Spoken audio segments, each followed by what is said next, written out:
Ladies and gentlemen, our spies return with more information, and this is possibly one of the biggest ones we've seen yet. That's right, we are finally ready to talk about the plane designer. This is a big deal considering, it ties in well with the Italy theme of the DLC. Italy was a very advanced airplane producing country. They just didn't have much of an industry through the actual production, but they made some really good stuff. And we too can make some really good stuff. Let's see what they've changed. So, in essence, the new plane designer will work very much like the ship designer or the tank designer. It's the same basic building blocks, and we will add on certain elements that are vital, like an engine, primary weapons, and then a bunch of elements that are nice little extras to make the plane a little more efficient in its chosen role. Of course, the weapon modules are fairly straightforward, but there's also the matter of engines. Before, engines used to be locked away, and you could only have regular airplanes. You would have a separate slot for rocket airplanes, and then there were the jet airplanes, all separate, not able to really interact. Moving forward, jet aircraft, for instance, will simply be used to reinforce regular air wings. This will probably not be optimal for their stats as a squadron, but it will make it a lot more efficient to start making these instead of just completely ignoring them, because you have 5,000 fighter 3s and you really don't want to set up another air wing of jet planes. And as far as the weapons are concerned, this is now how a plane will get its role. Primary weapon slot, the top left I'm guessing, will decide what type of airplane this is. In the image here, we see a naval bomber because it has airplane launched torpedoes equipped. This will decide whether you have yourself a strike aircraft, do you have a fighter, do you have a large air wing bomber, and what is best, it can perform more than just the one role. Let's go down here a little bit. This is an example of what CAS airplanes can be equipped with to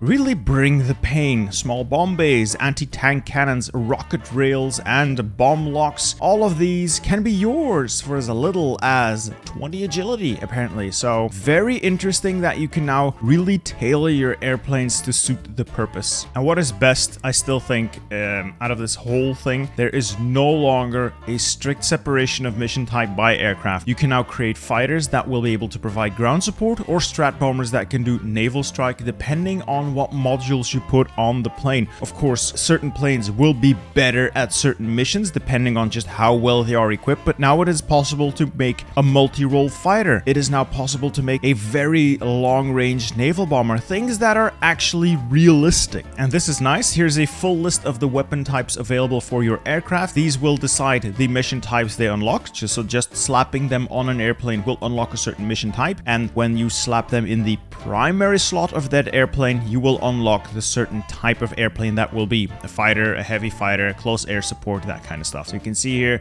a lot of options. Finally, a lot of flavor being added. I am very fond of this. I'm sure people are gonna love this one. I would not want to be in this seat for this one. I would not want to be in the seat for this one specifically. No. Of course, the research will change as well. The AirTech tree is getting a full rework. Currently, it has 28 techs in it compared to the old 38 techs, so less stuff to research. Mostly focused on the airframes, certain weapon types, and engines, and other slots will be unlocked by tech that you can find in other parts of the tree. Just like, for instance, with tank research, you will find, for instance, the cannons and the weapon types in the artillery department, while you can find the radio in the engineering department. It will be similar with airplanes, where you find your radar in the engineering, I'm guessing.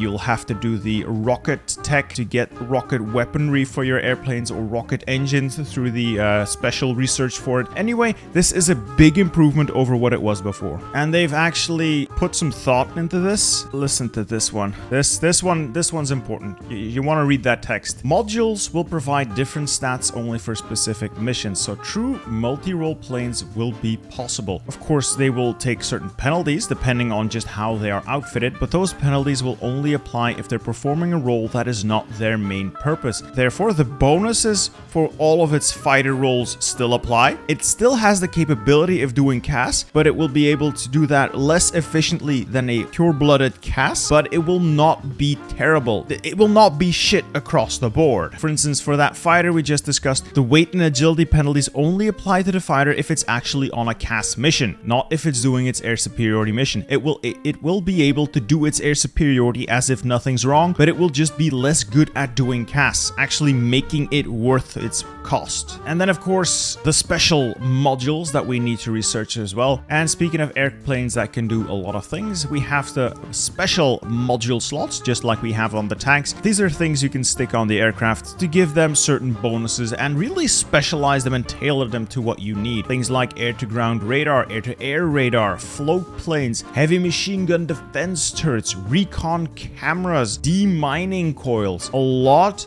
of very interesting stuff. This will make the Air Force even more powerful than it already is. I just hope they take cost into account, because if the major nations go gung-ho with air, I'm afraid small nations will not be able to compete. Except maybe if they can design a really good airplane that can punch above its weight class. Fun little fact here, airplanes will now have surface and sub-detection stats. Up until now, the way airplanes interacted with the Navy is that they just provided a flat bonus to the spotting speed of any Navy in the area, and now it will change. Planes will have dedicated spotting stats that determine how well they're gonna help other navies spot, and these are the modules like the air-to-ground radar or the flying boat hull, which will give bonuses to naval spotting. Vanilla planes already have those stats baked in, with of course some being better than others, and carrier planes, for instance, being much better than their land-based counterparts at the jobs, and naval bombers, of course, having the best bang for buck in that department. And to really lean into this, there are two more things being added.